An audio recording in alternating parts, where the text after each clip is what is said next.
Yede radiase, yede radiase. Yede radiase. Ene eya memene da. Sa ena atie. Sira na yede me radiase nenso aya adom na ebrei. Yekra eda so ekuta yen. Na mojadi emu afu sande dada bodwem. Na ntini etua ntini so. Sira ena yede me radiase. Yede radiase se nenso. Ode asa abehyiam biom. Our salvation hour so.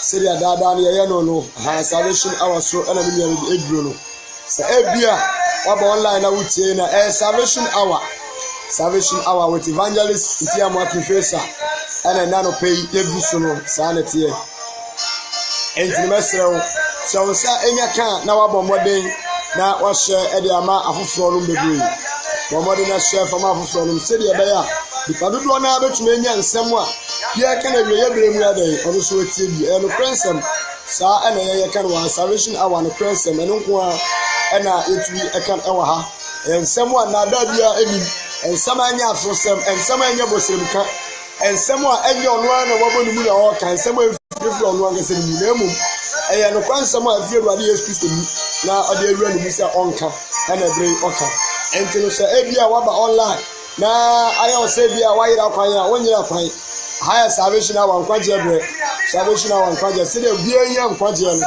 sa na tie a edi dwumadi a ya to the salvation hour diri se wonye ebu edu hurure mu nkuto bia nkwaje wo emo wonye edu hurure mu nkuto bia nkwaje dey emo edi bomode na fa ho ewura salvation hour mu se de be ya ebu nsam no ebetumi ama wanam otro nyina pe ewo Kristo Yesu ni se de be ya betumi anam so ajo nkwa na se di konkro animunyam salvation hour suni enne eye dominida ta kenta insha Allah me na dia na so na die aye Awurade pe se bere ye no insha Allah na me de edi nkomo kakra efa Kristo Yesu ho di se tim ne die o de atoso dada wonye ko wa be hunu tim ne da so na otumi ehu hawa ensam no ebesi aba wa o che ya be hunu amanamamu ene Gentiles ayefansa amanamamu ana Israel ene enkwaje eye ne ma me ensa ho asem ena ye kan no ewa ha di se asemi be ko na wie ye no na wahunu bebi a wogina wahunu bia wo ye wahunu bebi a wofire ana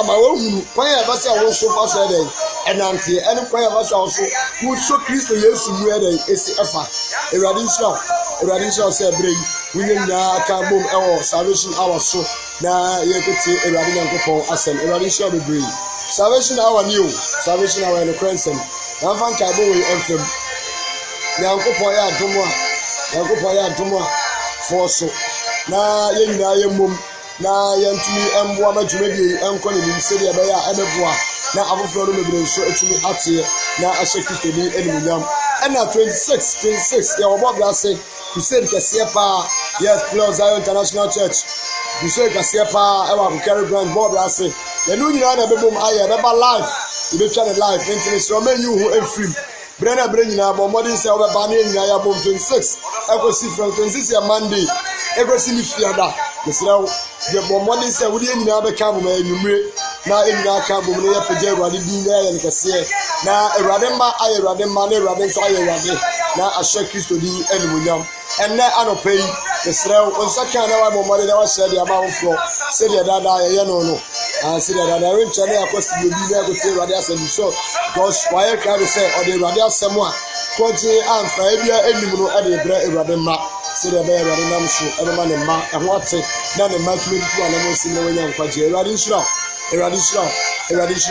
e ba pa wo de anyom e tata gige tata Awurade nshira bebre sabi na say asem ne wie ne say je Awurade Nyankopon di wate se de tie nyina no sa kira wa dua me nua nshira ebe ni anu anu bre no aberufo bia eni ho e de ma enu ane enne entu agen satra enshada entu jeda enshada because ebre bi wo ho a enbra na papa e ka sem se Awurade baba so onfo na sampa so baba so onfo dia na minu mienu se dia onfo eba ye dem a omo ye nka ye no enti ye boabo ye ho anya mutre sese ye ho yie se dia eba ya oba onya kwan na wawuro mu sa na ye se minu mienu ye boabo ye ho na ye sese ye ho sempo Awurade bani mpofiri mu a otumi ate ye nkwa akonkwam sira ba ye nso ekra enya yira oba bra ye bre na mo ye tuo sika ye tua emo ye bo Awurade adwuma afoforo mo ye bo won enya bibia o ye nkwaje a ye pedi ama ye ho ene asefo ntira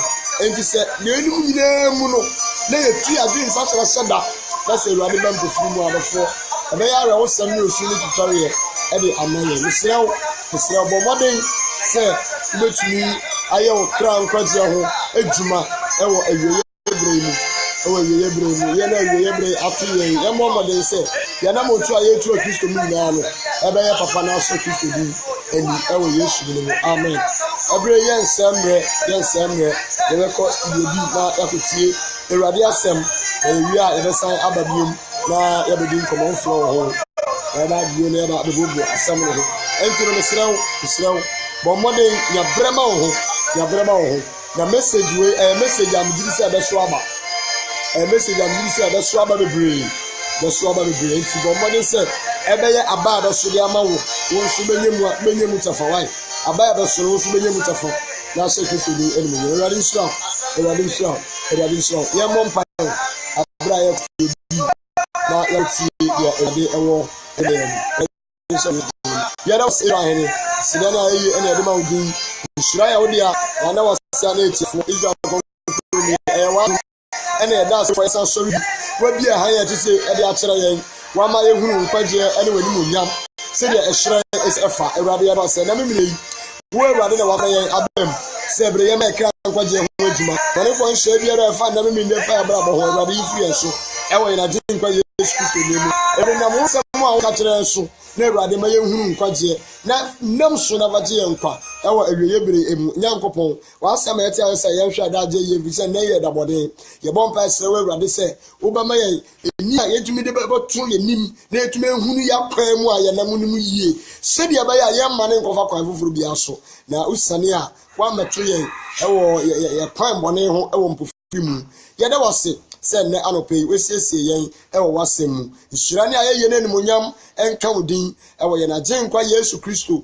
a owu ye ne nanso sorry ye ne din mu amen ye de Awurade ase minua yenko studio bi na yenko tie de Awurade ewo edema yen Awurade nhyira evangelist ntia my crowd say ode Awurade asem ebe Awurade nhyira bi shalom peace ye twetwen oba enche obeba na no edi enko bebre nti twan wo de tena ho mama bibia ensheku mama bibia entwe adwene mama bibia enje womre tena ase na wetie Awurade asem a eye kroje Awurade nhyira amen e de Awurade ase evangelist tia mo a e ma kwa ba amen o ma e wo hantie ya me ba Awurade asundie enkan ejidi se wo ye Yesu Kristo di mu enenso ye da Awurade aye ama ene ye da Awurade aye ama me se eni nkomo ene wo amen ba bi ewi ase aduru no yamba uhia Yesu Kristo ho bambo na so bi benya Yesu Kristo ho bambo aye bra ode asam ye dai eye adwuma amen Bible si wan kwati bibi biala o ye dai o ye wo jana num asam so ne bo so ne asase na oso ne asase wo ho ode na asam na akora. Amen. Until without the word of God, the power of God cannot work. Nyankopon asema anya adwuma to me eyede anya adwuma. It according to Osenkafo say, ohine anuma asem ba bia wo no e wo to me. Amen. Ohine anuma asem yedai e wo to me. Akufado anuma sebetima ba to me wo Ghana. Eye bra asem na yedai edikan. Se otumfo se tutu e wo Kumasi Ashanti region. Wobenye tumi woga Ashanti regional na asem amen se o manager wo hye na sisu adwuma wobenye tumi e wo so ayedai na asem because assembly na commandment ayedai it take place if say assembly di ka ba na commandment na ayedai edi so amen anyway just ade no ene kro tumi anyway enti eno na be commandment ayedai amaw enti without the word of God we intimi get the protection of God. Amen. Enti obi a opunya nkopo asem opon konkono. Obi a opunya nkopo asem opunya metumi. Amen. Nyame asem ene de ahe, ene Yesu Kristo. Enti if you for reject Jesus, what rejecting the power of God. Amen. Enti obi anyi Yesu antuma, wontimi nyi ho nkonkoro so nyede entum. Amen. Ija, sorry to Amen. Ti pese me ka asem bi kire wo. Mo anim na ho so ene be sua de kakra.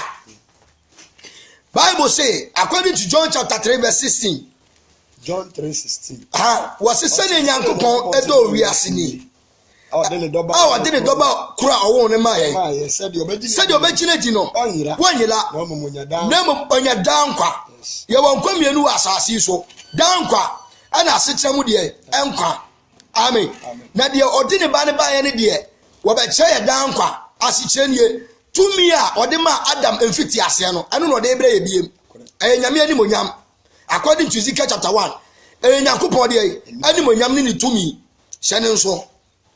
Amen. Eti Yesu ba Bible John ka say when adom ne no cry dey ahye ne ma. What you say? Eti wase nyina ye bone. Na Yakobon ni monyam e dey aboye. Eti Jesus carry the glory of God. Eti do baby wase ja shama ni monyam.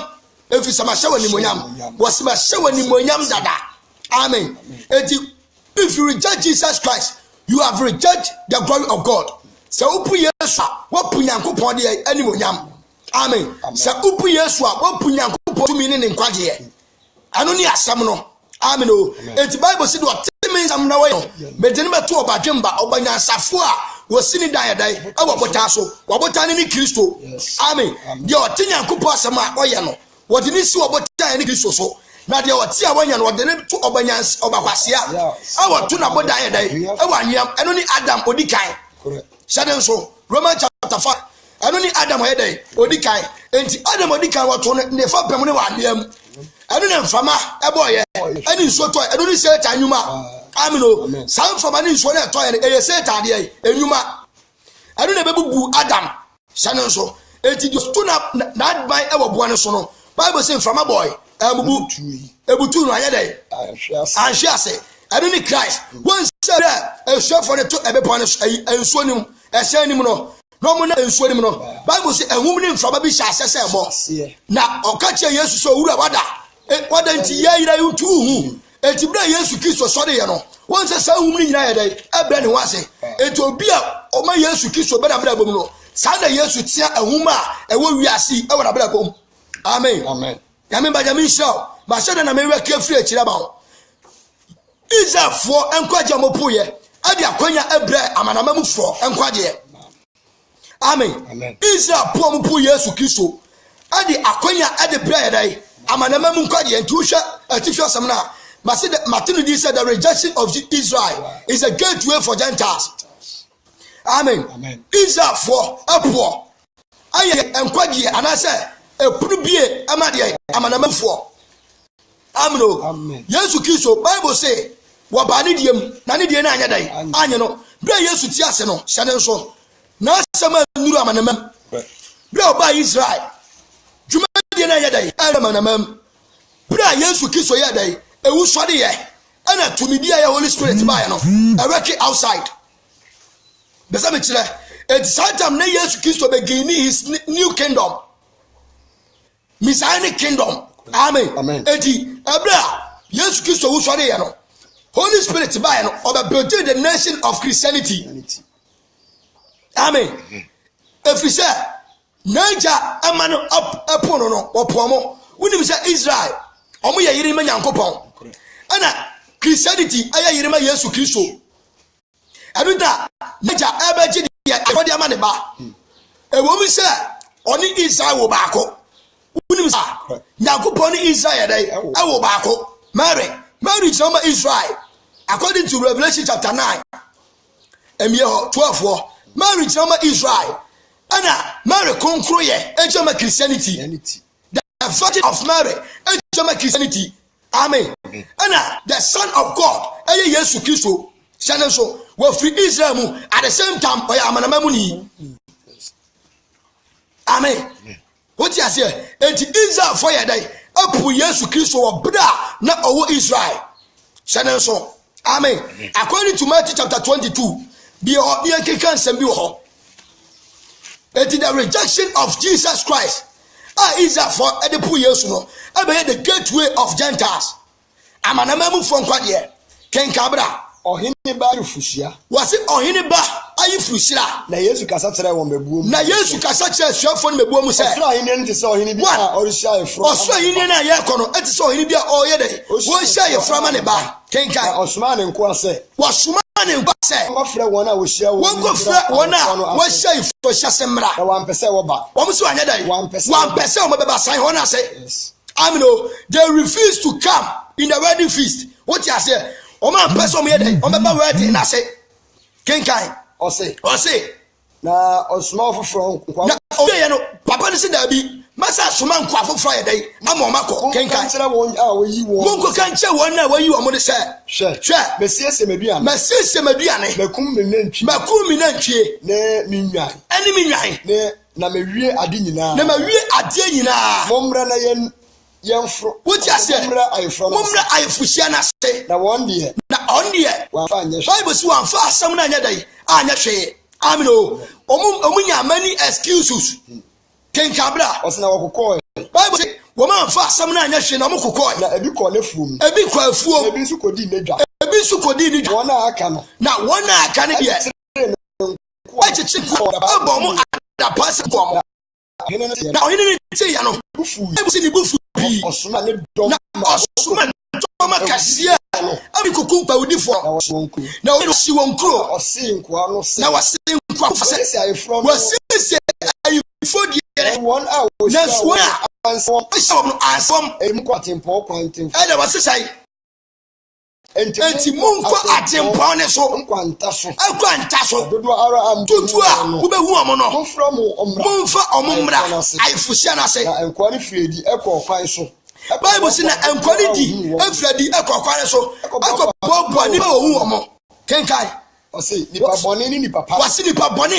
ane nipa pa difoɔ bɛhyɛ ayefuhyia no ase ma kenkai na ɔhene no baa mu ɛyɛ mamefa wei nsi hɔ amen wote aseɛ enti nipa na mpɛ sɛ ɔmo bɛba ayefuhyia no ase no papa no sɛ aduane de ma no nyɛ waste amen ebi di nsɛm yi wɔma no ebi bi so ɔmo kɔ afuom ɔmo ware ebi bi so ɔmo kɔ adwuma enti ayefuhyia no ase deɛ ɔmo ma aduane ne nhyɛ ɔmo nkwa nyame asɛm ɔgyeɛ amen anka Israelfo ne wakwan asɛm kɔmo ba Awurade nkyɛn nam Yesu Kristo so yɛ dɛ ɛba nipa na odi ka soma som ɛyɛ deɛ adiifoɔ ne sɛmpakafoɔ ɔmo di ka baayɛ amen o what you say from Genesis to Malachi amen nipa nyame soma ɔmo a ɔmo kɔ yɛ no ɛyɛ adiifoɔ ne ɛne deɛ asɔfoɔ no Israelfo kunkum ɔmo anu na Nyankopɔn abufu yɛ amen o wahene ni jama Nyankopɔn hyɛne nso amen ɛna saa aduane jama ne ba ayefuhyia that is Christ enti ɔmo ampɛ so ɔmo bɛba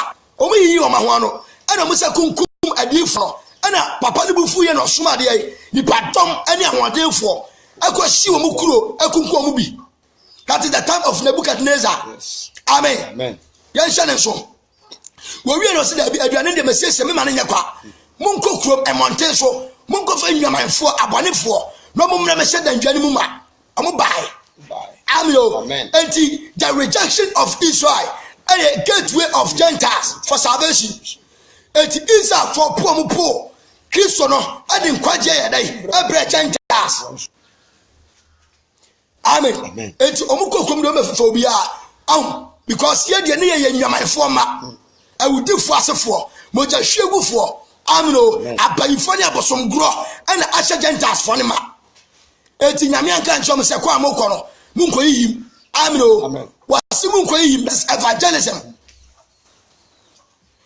amen what you say that is evangelism enti one aso am fofo Peter and ne nkurofo no it is na ye dey future event ever take place amen na ye new disciples senso amen yanko Luke chapter 14 verse 16 amen sabo sa asem we so yan hwe de kai wi a ye wura asem nim ye Luke chapter 14 verse 16 verse 15 ɔse aponto ɔkɛseɛ no one ɔse aponto ɔkɛseɛ no ɔse na wɔn a wɔne no tete edidiɛ no na wɔn a wɔne ne tete edidiɛ no baako te saa no ɔse no sɛ wɔse ne sɛ nhyira ne deɛ ɔde die nhyira ne nipa wɔde di Nyankopɔn aheniam na ɔse no sɛ onipa bi ɛto pono kɛseɛ one onipa bi eto pro kase na ohia ni papi na ohia ni papi na edidibra eduru ya na edidibra no eduru ya no wasoma ne nko ase kankira won a wohia won mungo kanche won a wohia won se mumra na wasiesie enema wie na won nyina afiri na onyina afiri ka se asam kro yi wo aka asam kro yi wo ho no na odika ne se na de odika ne se mato afuo na ehia se hwe bikom tenkai mesrew yibi frim na ofronso wato na ntwie ama hunum osina me akso won wase dia mere akso amakosho mo nso mesrew enti me yifi na ofofose na ofrose ma ware yire enti miri ntumi was or the yire ensu be ya no amro that is Israelites bisa sana ekoso yewi ase amen sabawe take place and the unja ponche abonti preacher mo bia sakra say Yesu Kristo atone pro gade jo kira nkwa no wode nsem yi ni ho no ano ayefo ade sonso be yi wo ho no wo mo ma wode the boyfriend be yi ni ho no ma se na mdi we awura mama ho amen me pasa anya yi sa fo nkwa na ya adwuma amen o so bi be je na adwuma o pa so ba so de dem empale no business companies amen politicians for custom for amino se soja ni jana juma to se me ko asode dem empale no amen because se wonye sugar daddy wonye sugar mami se wonye sika wonje sika duro na di wachi no wonje kura no na di wachi no empale no wase omudi nsem yi wo mo ho ano ebi bi se ma wale yire me se awade di bebere be ko bu nsem jam awade because I can't know young wale wo suma urade ye wa wale ye wiye no dia ne kunu ne pa no ye ma no etu friends en kwa asore kura buwe kenkai ose wase ma ware yire enti miri ntumi ma wase enti miri ntumi ya dai amma kenkai akwa no eba be ka asem no kire ni wase na akwa ne fie che be ka asem no kire ni wura na fie wura ne bufu yi na oka kire nkwa no na oka kire nkwa ne se fredi ntem kokoro no fredi ekwo monten so ani mantamu ani matamu na munko fa hiafo emubuafo ani frafo empache abra na akwa no se owura se why said ya wo share no efada so ewo ho amro why said ya wo share na so efada so ye dai ewo ho owura ka kira enkwa no se ka kira enkwa no se fredi ko kwan ne so ne eban ho ne ko hye won na wo mra amro what you say that is the remnant of Israel and kaya bi won so no munya ombeba but omo na asem ni nuru ho ma omo ayen kaya ye wie be sua ho ade amen Luke chapter 13 verses 9 ye bi won ka brodo ma bi ho asem and me nu sua de o me si Israel kwa je omo po ye no ana de wo je bre Gentiles ade wo bre wo amanamamu ni bonefo te sawo amen enti so bi o ye tiri ni na so tima ponkwaje na wo bone nti Yesu Kristo moja abete ewiase se wo so fadi ni so bre nyame nche ya wo na wo di bone ma Yesu Kristo abefa so kenkai Luke chapter 13 verse 6 Luke chapter 13 verse 6 broduma anso aba wase broduma anya dai anso aba na obombi se obi wo broduma obi wo broduma wadua ne bo bituro wadua ne bo bituro na obehwe so aba na owie roba so behwe so aba na wanya bi na oka kire tuomwiefo no se na oka kire tuomwiefo no se enfrisiamiensani na maba ba hwe broduma yi that is the work of Jesus Christ in Israelites what the 3 years and be adwuma wo Israel ensu kwa hwese ko bi be gina die wo hwese ko be nya atantene ne atemutene ne na so anyale wanya kenkai osna frisiamiensani wasi frisiamiensani na maba sa na me sane fiso sa me be hwe broma iso aba na so manya bi twatwene wasi de dai enti John chapter 15 wasi dwa bi enso aba no wo twatwene kenkai wasi twatwene adentina asase akenta so the amani Christians so maji Yesu adi na so muntimi nso aba o maji asore dem akenta so what the Yesu din anam waji akenta so wan komo bi ma amen ebi ya nyomtofo ebi ya preachers ebi ya evangelists ukodwoma baby o preach ne wache won nyina afa wonu so on preach nkwade o ni nyina so pesika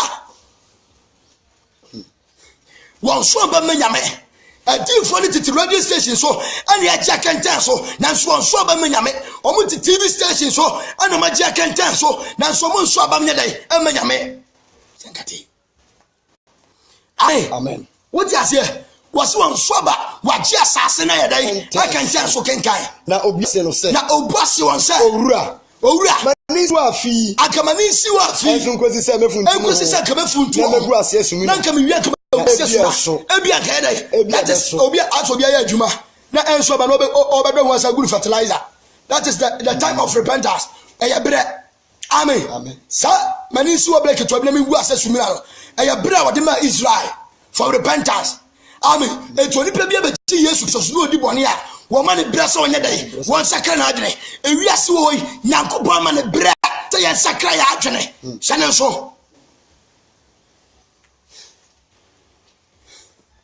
amen what you say eti bi mu ho ma ti Yesu odi o ma ebi ya nyontofo ye gospel musicians so free nyame na so mu nya ba bi no makọ amen o TV so mu maso bi radio station so mu maso bi ana patamfo Christopher na jefa anyomtofo na o mu nsfata Christopher o ma je so afa amen ebi many yes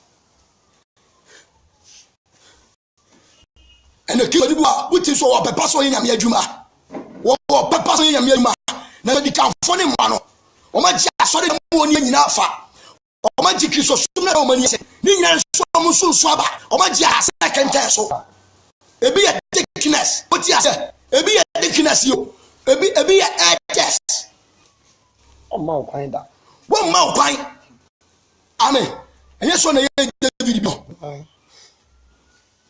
nyame hu ma fi so ma okwa na David metra so adani tobo ani kun wunya na obeku no amen ekoduru ba bia o se David solo akoma pem David akoma pidu na ni buafu no sana na asofo ne tie alo wo wu yang boy yet se wa preach no kura ani nyame hu ya adwene asode agina wo so ya pa pam wo fi asode dem ho ya ma okwan amen what you say. It's time for Gentile salvation. I do believe say Christopher sorry. I do believe say Gentiles. It's time for your salvation. And wow, Matthew chapter 2 verse 13 to 15. What you say? Only say Petro. And the idea man amamu kini mano. Amen. Mami for John chapter 20. The resurrection of Jesus Christ is a gateway for Gentile salvation. What you say? Yesu Kristo wase na onkonkuru ba muso abobanya hoden no ma di madansa ya afi Jerusalem Judea Samaria kopema sase de ano no ho so the spirit of God and the gospel of Christ abaye adwuma for the nation. It's an invitation kenkai John chapter 20 verse 1 kabi verse number 1 o se ehu wase da hunu eda Yesu Kristo sore ye na da a edi na watwe kan ano na da a edi na watwe kan no ano batutu that is the new beginning esum da so mu esum da so mu no Maria Magdalene obuda no ho wakwa obuda ne ho obehun se amino mama ka asem kire obuda no fagino bi amino obuda no ye be ka asem afa ho kenkai wase Maria Magdalene eko aba oboda no ho Mary Magdalene ba oboda no ho obehun se wayi obo na obehun se wayi obo no afri odana no ana otumrika aba simo Petro what you say that is a timer yes we na entumada nem tie no ana ase so oboda no so ye e bebiye ka bla me be ka asem tia wase na se wayi obo na fri oboda no wase koduru wo se yi obo na na so fredi no otumrika aba simo Petro any chef Yesu dono no nta Yesu that is John na ose won say wayi Awurade afri wayi Yankopon Awurade afri dan ni mu na yenim faako na yenim faako de na koto kenkai ana Petro ni esuafo no friedi eba dan no won be nu nyina tu na ompanu yi tutu mirika sai wona se won be nu nyina tutu mirika kenkai no so ba ko ni yendam na osoni ba ko ye ne tam esale Petro na okoduru eda no na so okoduru eda no na obre so ye na obre ni mu ase ahwemu na ni bo enwira no so se egu na ni bo anwira no so egu no nanso anya dai wa bodanim yes amno kenkai Simon Petro. Simon Podina Chibaye. Na oko edem. Na oduro onye owura da anim. Amen. What you say? Wonim say ada Yes Maria edi nku ni sane bi. Ejoma the custom of Israel. Amen. What you say? Na ejoma the custom of Israel. Omuji omama menani tumu sense omu beji Yakob asama yede adie minim sa bobo so kire me a wan na wo so fa muhram se luku wona wa amen amen. And we say Bible say Yesu eswefo baanu I need a song so jama Israel amen amen. What is here abudari jama the church another day mamika say the kingdom of God mamika le sa eti Israel for do one Bible so mo kom ahwemu na so amwam enso yete omote Yesu nka no omote mirika na yede esa Peter ho Peter jama Gentiles eti Peter do one onu de owuram no koso so anwurade. That is the faith and the righteousness of Jesus Christ. Awo jani wo ema manamam ewiase amen. Pese me ka asemi cheo eti Petro ebie the gate no wo bie safo no eti baabi wase Petro wo suna me de safo besie amen o baabi Petro bie mu ka se woni Yankopɔ so ni ba was Petro ene honam ni moja na yi a kyerɛw amno ena maja owo soro amen me di ahini ni safa ya dai ebe ma wo amno enti Petro ena Yesu Kristo enam no so colonial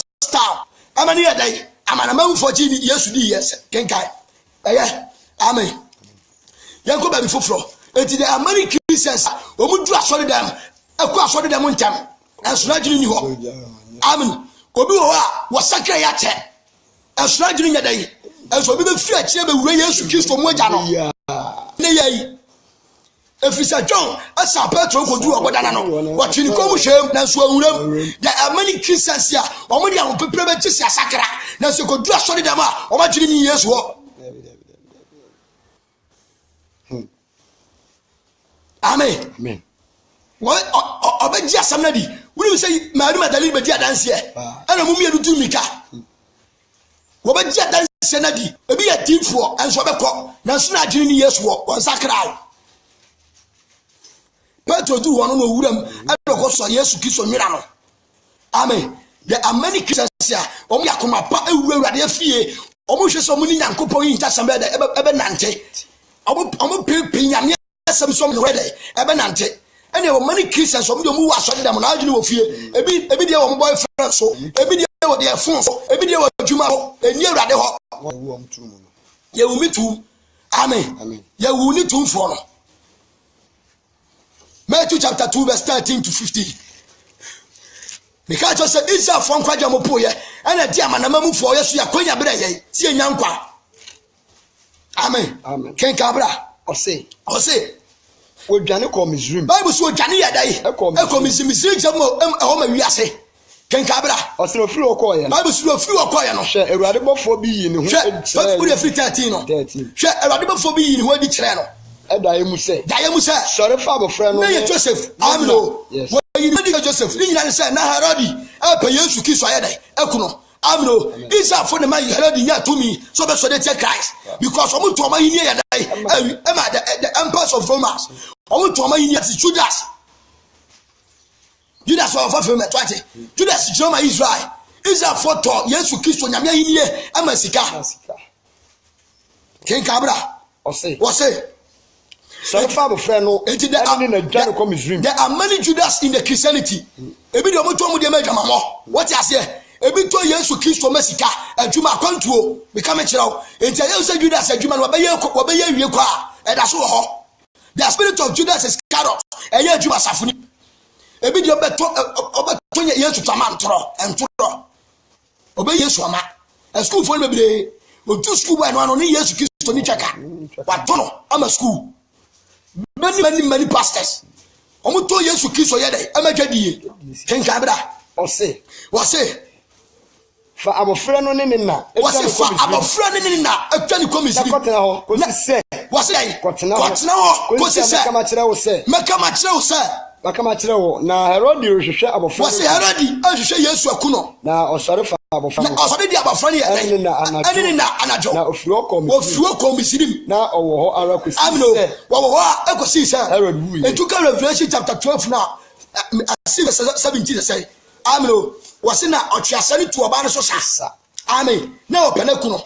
Baby was in a sassy or Punalumus was and Kawan for Bano. Now, so assassin German Museum.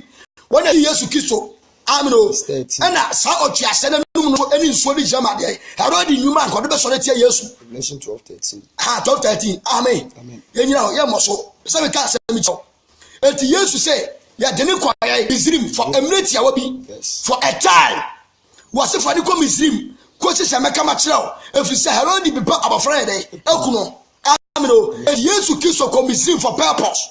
Yes, you kiss or Amanamamuya for purpose. Amen. Jesus, our Gentiles for purpose. I done a what? I bless you, be. Amen. I bless you, be the yes, you kiss or day. Our Gentiles, yeah, and what? Amen. Senso. Romans 11. You can Romans 11 in any upon. Romans chapter 11 verse 1. That's what Israel. What's it say? That's what Israel. What's up about Israel? So I know. Amen. So what's it that?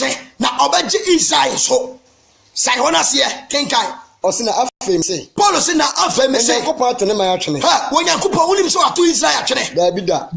Na me nso me ye Israel na me nso me ye Israel ni. Am free Abraham asefo. Benjamin abusuaku. Yankopon to ne man ohunu won sie no ntwene. Wo ti ase, wo se Yankopon nya dai. Anto ne man ohunu wo sie ye no ntwene. Je ho. Se wan na. Amen. 1 and 2. Nam anyom 94:14. Would it be a homily? Namiba, may show what you want. Was in Yankopon to my own whom sent chair. No Paul or Israel. It was me a Missomia Israel. Yankopon to man to train Cabra. What's it say? Psalm 94. Psalm 94 verse 14. Was in a rather and tone in my ancient. What did your Okano?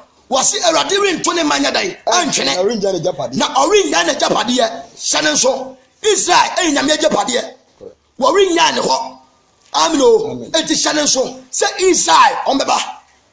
Yana Shabia, my accused of 10 tasks. I will miss him. What about Dim Kakrabi and what? Kenkai. Romans, or say, what's it? Jabida, mention me Israel ni. Paul say mention me Israel ni. I'm free Abraham asif. I'm free Abraham asif. Benjamin abusuaku. Onyankopon to ne man. Onyankopon won to ne man oyi omu sie ntwene. Anase munim dia. Atrane ka. Afa Elia ho. Ojina Onyankopon enim. Ojina Onyankopon enim atutu Israel fa no. Ni nyina se Satan na jeze be peleku no. Wosusu se oni ni Israel ni awade. Waka. Kenka abra. I say, Erade. No, say Erade. What do you follow? Yakunkum na wafare buchi anso. What do you na nko na maka. Na so menku na maka. Na worhwehwe me akra. Na worhwehwe me kra afa. Na Yankopon enumu ensem no se. Na Erade enumu ensem se. Mama marima was mama mpem so. Mama marima mpem so. Ka mame. Ka amame. Won fa wo. Kotodwe. Enkoto ba. Sa na se bremu so. Enkaye na adum yi. Hallelujah. The amani Israelites omusu na madom so beba nkwaje anim. Amen. Omusu so omu mi hu de menka nkira wo. O ga sa adom no yonkwa wo da. Na so for sa adom nti mu ntira mu nya bone. Paul say adom nti nkoso nya bone a. Paul say adom nti yesa mu nkoso nya bone. Amen. What you say? What do Romans say? Romans 6. Fulfill 11, wabra. Verse 11. Can call 11. I say. Any da swapa. Was it any da swapa? Na afe me say. Na Paul say afe me say. Sunti say or share ase. Amino. Isa for your day.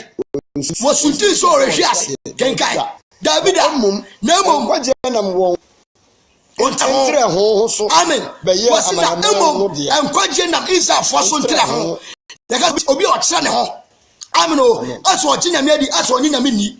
Aso o chi Yesu Kristo atom wonpe. Isa for ntre ho. Omo hantan.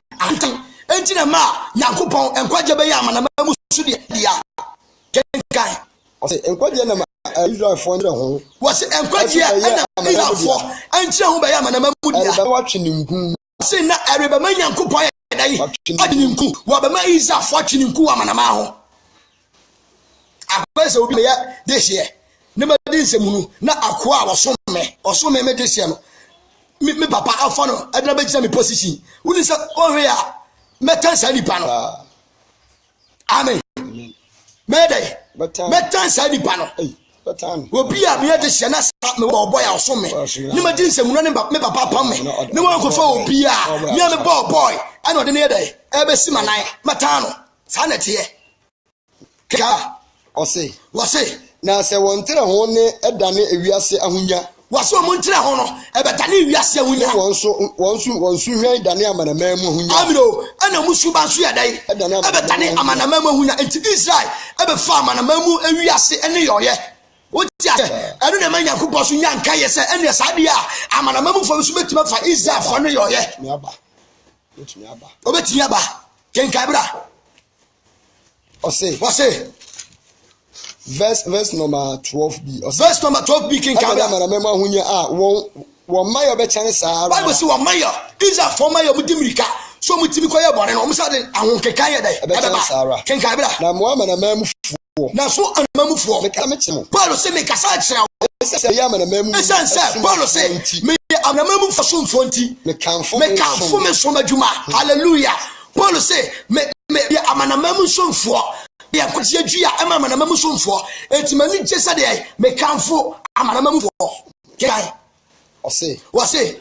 Na ebia ama wa ya me honam no action was the map me honam enti usa Paul nti Israel for eso de tia Roma afede to kwasa say dey enti Israel for ton Paul e ma Roma say dey yenku no wo mo be sha say so mo twi nku wo Paul ho amro say nyame asem na bam etu ka to me se baby was say na me de oman a omo ye kwasa for be Israel for hi ai me to mbe sori tia Israel ken ka won bra da bi Romans.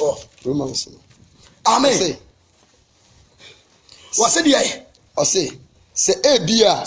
Mama wa ya me honam no atwene. Oma minua no ma omo ya me honam atwene nku. Na maje wo mu binom. Nanso omo wi a omo mba gimi so madi ma omo nkwa. Se woto a woto wo atwene ye no aye wiase. Amen. Pata. What you say? Satu a woni se Paul buba o. Was it satu a to Israel for to twene ye.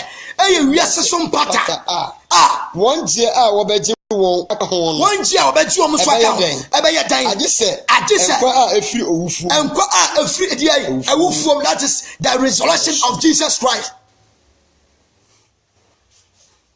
Into the ho faki so somo ho na di nkwase asem. Isa for suma bosuma Nyankopɔ ku mu nyina. Wona obetsa so de dem. Asom bosuma nyame fa ho adie. Na wa fa ho adie. Hwepa Nyankopɔ ko yom firi Misrim. Sense and a thousand. Bra Elo Jia Homo Musuma Bosu, any Paukumo, 23,000 a day. Amen. And I was on 49 and so the penny for Corona Mukohe, Coponti Kosore. Isabel for Yasania, and Yakupo Isaiah. We now do Yasania better Kumum, Niamin Nakupado. And a kiss of four, and I'm to four. Look at us. Gospel musicians, Wamu movie. Actress, any actresses, politicians. Na ye fo nyina di nkwasi asem already ani. Ken Cabra. Ya kan yasin. Bobo amanamamu fo kokko. Wasi wo wie no oba amanamamu fo kokko. Se abada edi kan. Amen. Apart from Israel, ewiase ni amanyina kan nyina amanamamu fo. Ken Cabra. O se aba a edi kan. Wasi se aba edi kan. Aya konkro a. Aya konkro. Atwa so ni nyina. Anya ne to se dai aya bi.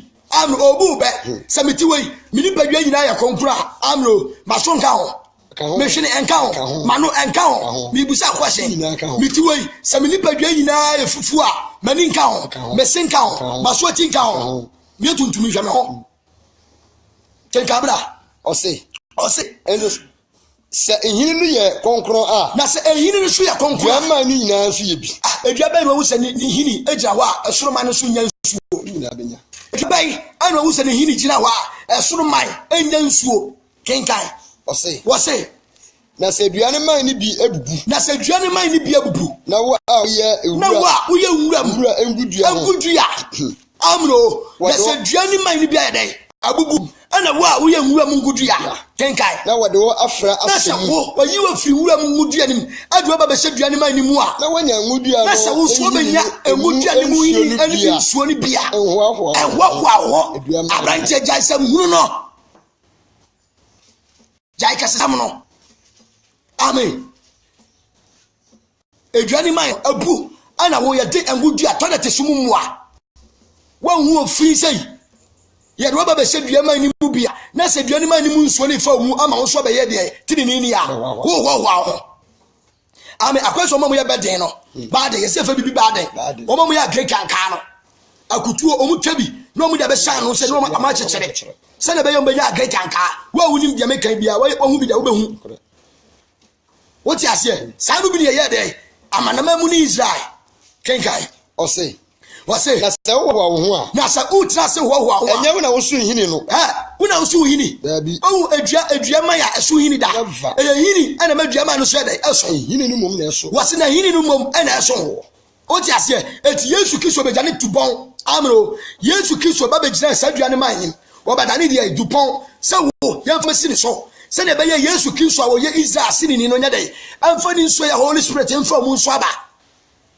amen ebe me ka asem bi kira o amen etu ba ti Yesu dia asekira no no se Yesu Kristo nya dai enye udi ahini na ni nsuo no nya dai amfa mu nso aba eti John chapter 50 wasemu ni duane man na memi ni bobe no amen jana okuafo kenkan ose wase onyankopon ayem ye ne din ye Bible so onyankopon the sterness of God and the kindness of God yankopon ayem ye ne tin ye kenkan bra afi wo be kasai afi mo be kasai dua man ni bubu se won fa me wase duane man ebubu se emfa me nhyam bi ye die a won nyini die a wo man yi Yesu Kristo aninti ena bubu ye na wo de na so wo de gidie na wo de gidie wase de ai da bi wo de mra wo de ai gidie emra wo de aduane die wo de nam azie fo se nam wo de homeda ena gina homeboa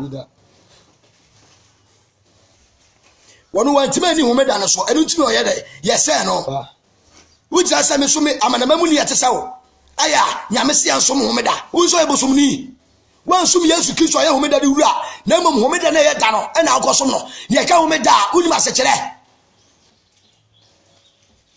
Bible say meni homeda de wura na sa homeda na no wo ho no wa bayi ni ho adi si ansom na adenti na open homeda na wa yi ni ho adi se kwa akosom da no lack of knowledge my people perish osom shadow brani panaba meti wa mini wo ena na odi mi mra so amino ena me bayi ni ho adi ena me se jamra ne sudi o se da bi ena me di mra ne so me sumi am sha mra ne to me amini o se da bi mra ne de me wo na wo de me mfa na wa mu anu asem na be so me so na me be sew me bayi wadi o se da bi me ma sam de ma gye wani mu kan de o mfa na mo de da oda no ana be di so me so na me kae kasa minim de se Kristo so na tie kenkan tie ase no osina wo de na so wo de gidie na gidie na agina ho kenkan ose nwina kokoko sa wose anwina kokoko sa na mum suru nyankopon na se nyankopon ankura na se nyankopon ankura aduane ma efi ono na nkasa ni mu afiri ye na orenkra wo minia se nyankopon ntima ankura Israel for won boni omudi ya enye hu na beba adwaman wo be ye wudie wo be yi nsa aguo wo be kum lipa bokro no de ho be chawo hey ewo abanche dwane joka nkwa amen Israel for fifa amanfo yere omuni wiasefo edi ayeware ye emenya nkopon honhom ye dai afi wokoi una be Kristo ni sane wiasefo tu agina una be Kristo ni ene abosomfo tu agina ena sofo ni abosomfo ni agina Kristo fo ni wiasefo ena juoma ni wo lake Valentine du ehu Kristo fo bi wom amen ene Kristo fo na asofo fo nyina akọ wrong boxes so for me also dress e wo suom enti wo mfale amen na be na wi fo ni nyama fo na mu gunso no ka cham so sakra Bible say mu ya boni fuwe mu be si be na maka Nyankopon wasem amen wo unto the vipers e wuru tiama mu gusu ye de aboni fuwe mu be si be na maka ka so hini no wasem pa a che wona wo yera kenkai ose na so nyankopon ankura duane na Nyankopɔn ankɔ odwam aduane ma yɛfiri ɔno ankasa ne mu a kenkan wasɔre nkura wo nso enti hwɛ wase Onyankopɔn ayɛ meyɛ ɛne ne ten yɛ wɔn a wɔhwehwɛ aseɛ Bible say wɔn a nkɔm hwehwɛ aseɛ ne deɛ wɔyɛ den amino ɔmo pirim ɔmakoma wɔyɛ den na nso mu deɛ Onyankopɔn ayɛ meyɛ hallelujah Onyankopɔn ayɛ meyɛ Yesu Kristo na woma bro Amen. Yesu woma bro na wase nanso ɔse na Onyankopɔn ayɛ meyɛ na Onyankopɔn ayɛ meyɛ nanso gye sɛ wogyina sa ayɛ meyɛ no ara kenkan record come amen what you say na so be so dai what sa ayɛ meyɛ no kan na wonye ha ɔno hwɛ baabi a wiase no na wɔn so sɛ wotena ɔgye a wɔnyi nie no mu a na sɛ wo so tena ɔgye a wɔnyi Yesu Kristo ni mu a wɔde wo so dai wobɛhyɛm efisɛ Nyankopɔn betumi Nyankopɔn so betumi ni Israelfo so ahyɛm biem kenkan sɛ wɔtwerɛ wo afiri ɔse na sɛ wɔatwa wo afiri dua amen a ne tebea ɛyɛ wɔse wɔatwa dua a ne tebea yɛ ngudua ne ho saa twerɛ yɛ dai na wɔkɔti saa ndua no de wabɛhyɛ mu bi no kɔ ɔse empra he ara wɔn fa yeenum ana mintimi fa yeenum enti na hyɛ ne bɔbea ne biem wote asɛ kenkan ɛmɛhyɛ ankasa no mu bi kɔso verse number 25 Onyankopɔn hu nipa nyinaa wɔse de ai Onyankopɔn hu nipa nyinaa mmɔbɔ wɔse de ai Onyankopɔn hu nipa nyinaa Isaiah chapter 6 3 verse 16 yɛ adwuma wɔse Nyankopɔn hu nipa nyinaa de ai mmɔbɔ kenkan anuanom mempɛ sɛ mesi wɔse mempɛ sɛ mesi mu biribi a yɛ hintasɛm yi so kɔe ma nyɛ ntɛm mamu mo ho anyansafo na mo wia mamu ho sɛ nyansafoɔ ɛsɛ prim a wɔse akoma prim aba Israel faafa mu ɛnikosi sɛ no bɛwie mayɛ enti deɛ numbers bi a yɛba o wɔse akoma prim aba Israel faafa mu kosi sɛ amanamamufo bɛwie mayɛ amen enti Nyankopɔn Kristo wɔ number bi a wɔgye Kristo Yesu wɔ number bi a wɔyɛ dɛ wɔgye afiri amanamam sɛ nya so sɛ pɛ ɛno ano no akɔyɛ sɛ Ghana Blasters ɔmo yɛ 24 ɛso the whole Ghana ɔbɛfa teams ni nyinaa yi bɛ nipa bɛ 600 amino ɛso coach a ɔbɛcoach Ghana Blasters no wɔnim number bi a wɔyɛ dɛ wɔbɛ hallelujah amen akɔyɛ sɛ school wɔ yi yɛ train some so Jesus wi a number bi the school mu a headmaster yɛ dɛ ɛpɛ wonya ɛno ano no amen wonya sa number na ɛno ano no wɔgyae mama ka nyina mo yɛ sapas na sɛ obi yɛ justify na sɛ obo de ɛwɔ justifies na yɛ you ɛno ne nyame asɛm amen o wo sɛ nyame asɛm yɛ justifies lie ɛma Kristofo ɛno so na ɛbɛma nyankwa yɛ dɛ ayi ne ma na nyame sɛ mo hwɛ honam mu nneɛma ɔmfa nsua deɛ football no ɛwɔ mu sɛ ɛbɔ nsam nneɛma amen o at the same time yɛ Kristofo yɛ abrabɔ football amen obobo no wa ma homodi ya yɛ you fa do bi yɛ dɛ bye bye Joseph tu yɛ Kristo ni ɛsɛ wo na biti gaza mitimi me janya me soma to na bodua di Kristo ba to kyai na bodua na kiyo so obi yɛ o fa asiro Kristo so me ndiase o bodua ni wie kwaboso nso wie biri nyame so meto nkyɛn ma di watane ma bro mi wie asa ba fa som wo bra reserve gira kyira wo ti bu kra wo pe wo yi wa ma betra se o kwa odia ei amen wudi agro kenkai ɔse na akomabiri mu aba Israel fafa mu wɔse na akomabiri aba Israel fafa ko se sama na manfo be wie mayo na ɛno ansa na ɛsɛ nyina so benya nkwa sɛ de watwerɛ sɛ wɔgye foni free Sion aba ɔbɛsane amu yasam afiri Yakobɔ na apam ɛne wɔn bɛpam ɛne amene wɔn bɛpam no ɛna meyi wɔn bɔne ɛne wɔn bɔne na kɔnie asɛmpa no mu deɛ munti wɔ yɛ tamfo ma Nyankopɔn amino the gospel of Jesus Christ inside ay enemy to the nation of Gentiles. Yes. Na ejami wo ye. What you say asempa mu die Israfo ye dey tamfo ema Yankopon nanso ye ni mu die wo ya atofo ma janom Abraham pe so eka Abraham nkwade aka Israfo ye dey adofo but Yesu Kristo esempa ne de o ma be dey abeya tamfo ni nyina se wodi yi ne ma afri Gentiles owia enkaye no ye dey wajomo nkwa amen o ani na Yankopon ma Hosea ko wadi dwamanfo amen o wadi dwamanfo awade se ye bi bai owie Yankopon ka chen se sha kofa wo yire no ene ne nwo wotutu omudi yes ani o nse ne de keka ho amen amen edi owia nyame so be fa de ne ma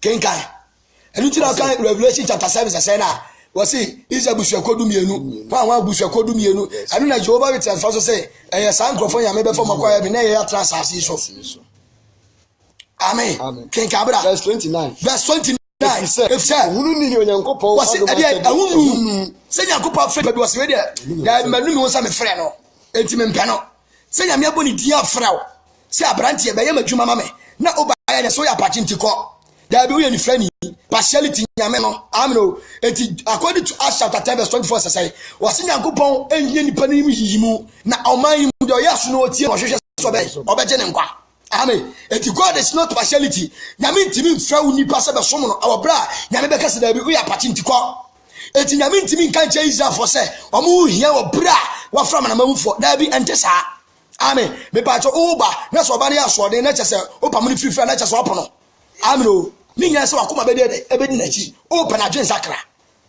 ene no ka no brodo man ho no amen o wo se me be yi hu emura magususu mi na ma twe ko sise anka be so aba amen odofo wo hwe ase asore wate se wadi boni bi yin se yiwo no yegu adane je okra nkwa jaya tifo ni achiko jaya bosonsomfo achiko tane je okra nkwa friwo ni dwane ne nkwa urade nkyɛn Yesu Kristo aye ka do wodi duban bi esi wo na oyi unura agususu mi na wodi fertilizer mpo e ma sanka obeso ba ma na aida ma oni mra ho so amen kai o kan don wate kai o kan don ba bi firi hase na sakra wa adwene amen enka na wo ya de doiba na bunya me nim okam hwe hwede ekọ enka na nka ma sabu de yede keme masamu de yede enka na sa address wo de yede na nko bi ko tonku kura da sanwe de na wo tane no but nda wo na wagini nyina afa ade a wo kasati ana no nene oye so ade a wo kasati asamanfra no wo ti de na samanfra achi no yede woko ye wasofu bi om kasati abosonson beta nda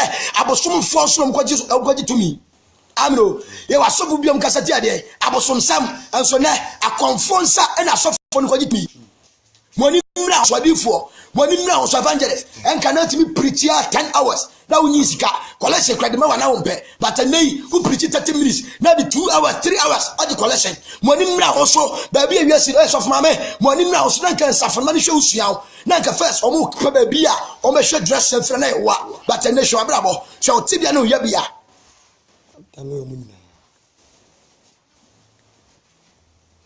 amen nanka wo politicians so de dey wo first nanka assembly man o de dey politicians nanka we dey now your hina na uso yame na hine first na timi hye Yankopon bra adema atrankunya nyina momudi so but nei abusuamo sumti wopunya nsamato atwene o minya me papa moni mra so jansanom sakrawagire ay obane na ayo sa emane nka achi anu ntina Yesu ba so obeyi nsanom na yedai afiu so ji Yesu di na me pa sanko bi wanya kura ka be woja no obewu aja amno adwuma na sai kura ka be woja ho amno na se ka adwuma beti hu adwuma bi a ejina so ja tomula me pa che hu adwuma bi a boss na wuda amno hu so bi adwuma wo sika nso ntimi ni bi hu bia na enti sika ntini wa ye obra boss ano enti sika free won sa wadwuma asai wadwuma collapse enti na ma wa brabo o ye ne sa ene anom ne ma asam ne kwasa asam wi nom no mi kure jame me boyfriend jame etima no me hu aduro konom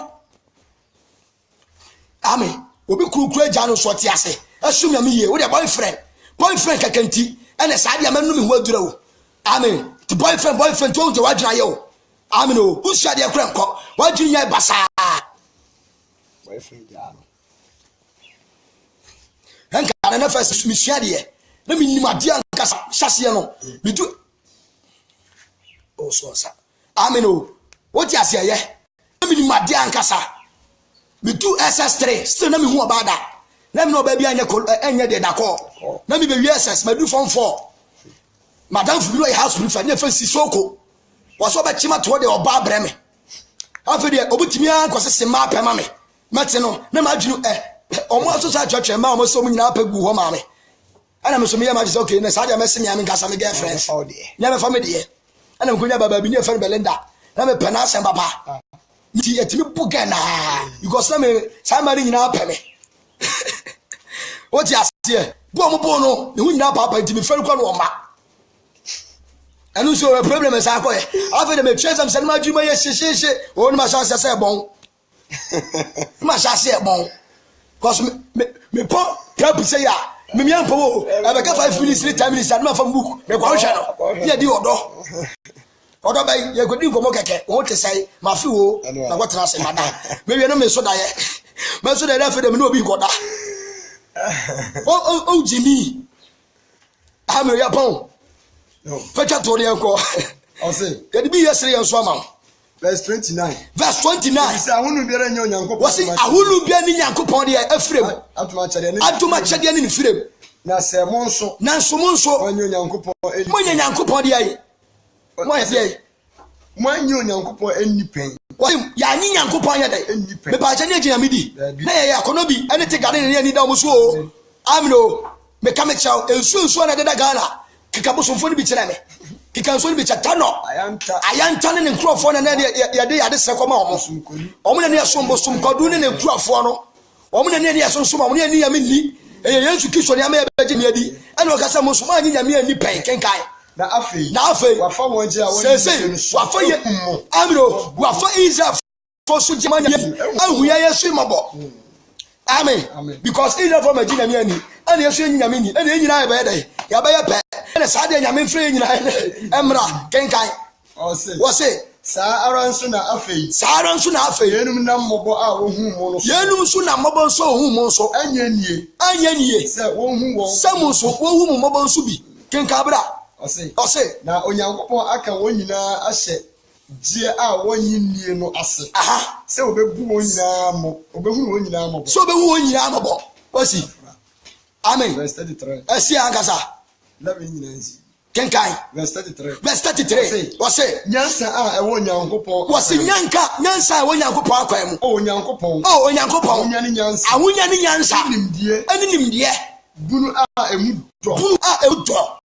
onu wa temwo wuti ase obi ntimi hu atemwo mu sam kenka bra pepe obi ntimi pepe waji mu hwemi adwene onu wa kwan obi ntimi hu nyankopon akwan obi enu obetimi ewo nyankopon hu nyame tirim ni na awie ye da wase na wan ana hu awrale adwene bibu saw anase wan na waye dai futufuo wase na wan na waye awrale futufuo kenka bra wase anase wan na omani bibi ane wase na wan na nyankopon obi di bibi ma ne kane awo tia ne soka me ba cha utua bibi ma awrale so de nkwa ye na bra utua bibi ma nyame so de Yesu bra so wan ana wa asase so wa tua bibi ma nyankopon sa na utua ne soka kenka bra efisa adinyina ya dai edan ya dai gas ya dai sika ya dai school fee ya dai efinimu ewiase nyina efinimu kenka bra osena enam so na eba awade enam so na eba amro adwuma enam so na eba obi ntimi fa bibi manyame ansa no man adwuma kenka bra wose me ba cha atuma chede sere wonu ana se binum so ina difo ebi so ina asempakafo kenka bra wose efrinimu na eba na ekonimu nso ono na nimonyam ana nimonyam enka ne tata amen hallelujah odofo monim na so wate sakraba gere ewade do dia na waye akoye Yesu Kristo apu Israel ni nyina ne wonbone awanye Yesu ani enye wo na wabagia dia na so bedi bone jai condom she family pa ne wo mani to ene o ka cho se nyame na bibia ye efiri mu so uchi nyame di pa de na di na asam so na asam ne se muni padua na asore dan amen ifa ni padua osi o se de nyame asore dan na manya kopon hu mu de entra mu na on fa mu so aba efe ya abapa na mu so watima gina mu so de ayi bonsa hi wuli se satan fa enipa wodi ni nyame ahi ene yesa nyame so fa de nyame so fa nipa wodi satan hi amen as it train Hiob chapter 1. What the Hiob one answer the church Satan. What is Hiob Satan is what when you pem. Amen. And a certain so what's running in India? Upajini in a fruit. What Jini in every instance, sir, Job Tonyanko. Suddenly, the Satan he. Eti de bia to le be wa ho kire mu mponya me person yi se tahi aya brown wase no nko na ho achi wasase so e ti ko da afuo na bi be ye bi nye dan e bi nye ye ana wudua na awuto e bi anye ye ni chese wa no afuo wudo afuo amro eti next time obehwe abraba no ba bi anye ye no wa hwere aye dan aye ho adwuma sori a na sine ema nyamenye dan e ha anye kese ma sori ema Christianity jema Yesu Kristo na jema urade trene na wo so enkwagye e ba ye odi nyame nhira e wo Yesu Kristo di mu se wo pa na utia ubedi asase so no pa na se wantia e na Bible so menka cho safra e o yade ne kom e ba wo ne wasefo so e wo Yesu di mu amen. God bless you. E de radiase amen. Bit my friend. Yede radiase Salvation Hour suni evangelist ntiamoa ena ye ne ekotie okay radiasem ekire ye ene anopa yi mesrew ba bibiara wo ensam na aba won chen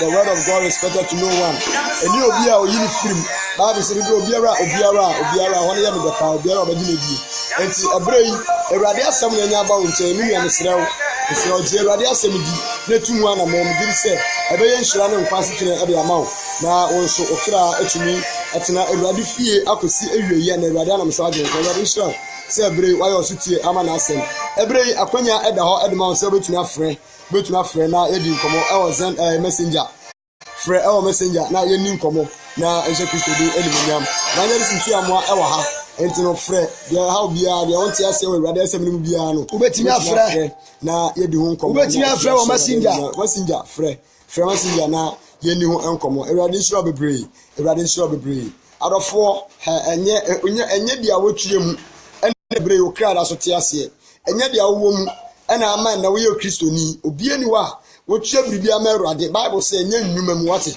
na mum eyono ane mmobọ wo hu ye mmobọ asem a true fact etom akoma so kese ne say ye